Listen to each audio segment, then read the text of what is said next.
आज आपण एक इंटरेस्टिंग आणि टेस्टी अशी रेसिपी बनवतो आहे, पायनॅपल हलवा। बघू शकता किती सुंदर दिसत आहे। एकदम टेस्टी आणि झटपट होणारी रेसिपी आहे। हलव्याचं टेक्स्चर तुम्ही बघू शकता, किती सुंदर टेक्स्चर आलेलं आहे। हा हलवा तुम्ही सणावारांना किंवा काही गेस्ट वगैरे आले तेव्हा पण तुम्ही बनवू शकता।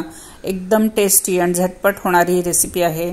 ही करण्याची सोपी पद्धत मी तुम्हाला सांगणार आहे, बऱ्याचशा टिप्स देणार आहे, तेव्हा व्हिडिओ शेवटपर्यंत नक्की बघा। माझ्या चॅनलवर खूप सारे रेसिपीज टाकलेले आहे, लंच, ब्रेकफास्ट, डिनर आणि स्वीट डिशेस, त्या तुम्ही चॅनलवर जाऊन बघू शकता। माझ्या चॅनलला सबस्क्राइब करायला विसरू नका। चला तर सुरू करूया रेसिपीला। नमस्कार, मी अनिता, माझ्या चॅनलवर तुमचं स्वागत आहे। आज आपण पायनॅपलचा हलवा बनवतोय। त्याच्यासाठी आपण पायनॅपल घेतलेला आहे। हे मोठ्या साईजचं पायनॅपल आहे। याला आपण स्वच्छ धुवून घेतलेलं आहे आणि त्याच्या आता स्लाइसेस करून घेतो आहे। खूप पातळ पण नको आहे स्लाइसेस आणि खूप जाड पण नको आहे आपल्याला। आता मीडियम साईजच्या पायनॅपल स्लाइसेस करून घेतले। त्याचा मधला जो कडक पोर्शन आहे आपल्याला तो नको आहे, साइडचा आपण काढून घेतो आहे।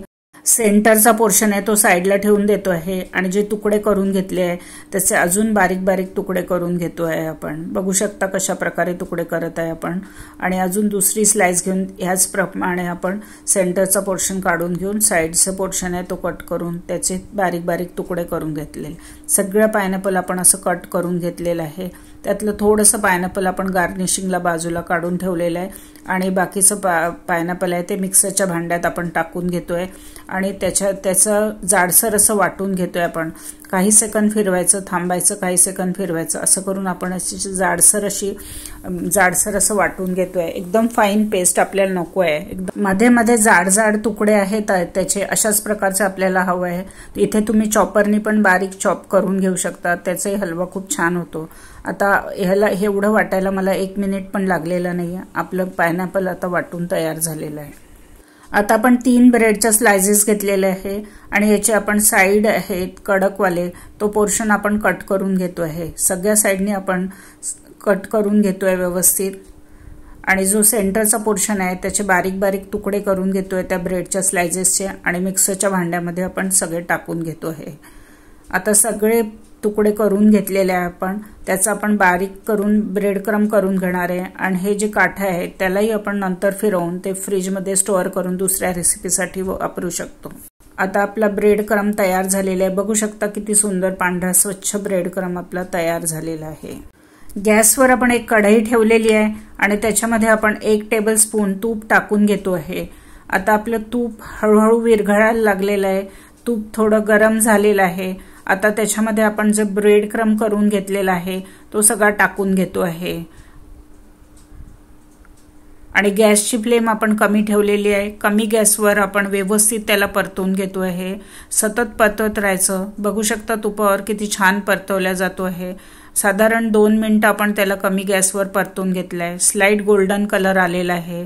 आता आपला ब्रेड क्रम परतवून झालेला आहे, आपण त्याला एका प्लेटमध्ये काढून घेतोय।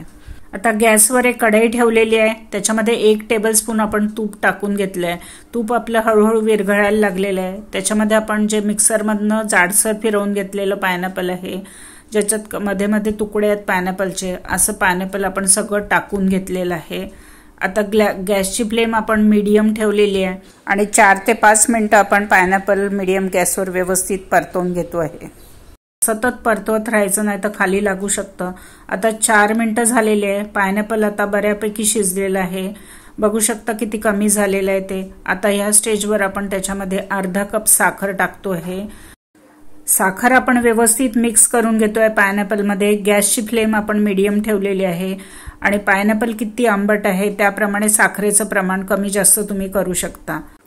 आता साखर विरघळायला सुरुवात झालेली आहे, बघू शकता तुम्ही कसं दिसतंय। आता आपण 3 मिनिटं शिजवून घेतलेले, आपली साखर व्यवस्थित विरघळल्या गेली आहे आणि त्याच्यात थोडे थोडे जाडसर असे पायनॅपलचे तुकडे दिसायला लागलेले आहे। आता साखर टाकल्यापासून 6 मिनिटं झालेले आहे। आपलं पायनॅपल बऱ्यापैकी घट्ट झालेलं आहे। बघू शकता कसं दिसतंय, सगळीकडनं तूप निघायला लागलेलं आहे। आता आपला पायनॅपल बऱ्यापैकी आटलेला आहे। आता या स्टेजवर आपण त्याच्यामध्ये 1 टेबलस्पून तूप पुन्हा टाकून घेतो आहे आणि तूप टाकून त्याला 1 ते 2 मिनिटं व्यवस्थित शिजवून घेतो आहे। हलवा आता आपल्याला हवा तितका घट्ट झालेला आहे। त्याच्यामध्ये आपण आता अर्धा चम्मच वेलची पावडर टाकून घेतो आहे। वेलची पावडरने एकदम छान टेस्ट येते आणि सुगंध पण खूप छान येतो। त्याच्यामध्ये आता आपण काजूचे तुकडे टाकून घेतो आहे। पायनॅपल आणि काजूचं कॉम्बिनेशन खूपच छान लागतं। तुम्ही इथे कुठलेही ड्रायफ्रुट्स वापरू शकता। आता आपण व्यवस्थित मिक्स करून घेतो आहे आणि त्याच्यामध्ये जो ब्रेड क्रम आपण परतवून घेतला आहे तुपावर तो सगळा टाकून घेतो आहे। हलव्यातलं जे काही मॉइश्चर आहे ते ब्रेड क्रम्स शोषून घेतं आणि हलव्याला एक छान टेक्स्चर देतं आणि त्याची टेस्ट पण खूप वाढते ब्रेड क्रममुळे। आणि आता बघू शकता आपण सगळा ब्रेड क्रम व्यवस्थित मिक्स करून घेतलाय आणि त्याला 1 मिनिट व्यवस्थित शिजवून घेतोय आपण। गॅसची फ्लेम आपण कमी ठेवलेली आहे। आपला हलवा पहा किती छान घट्ट झालेला आहे।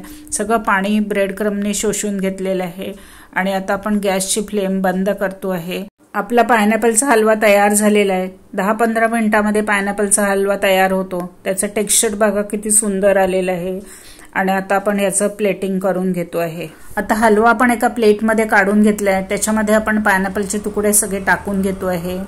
त्याच्यामध्ये आता आपण काजूचे 2 तुकडे केलेले आणि त्याच्यानेच गार्निश करून घेतो आहे आणि त्याच्यावर आपण चेरी टाकलेली आहे आणि आता हा पायनॅपलचा हलवा आपला तयार झालेला आहे। बघू शकता किती सुंदर दिसत आहे। एकदम टेस्टी आणि झटपट होणारी ही रेसिपी आहे। ही रेसिपी तुम्हाला कशी वाटली ते कळवायला विसरू नका। कमेंट करून सांगा।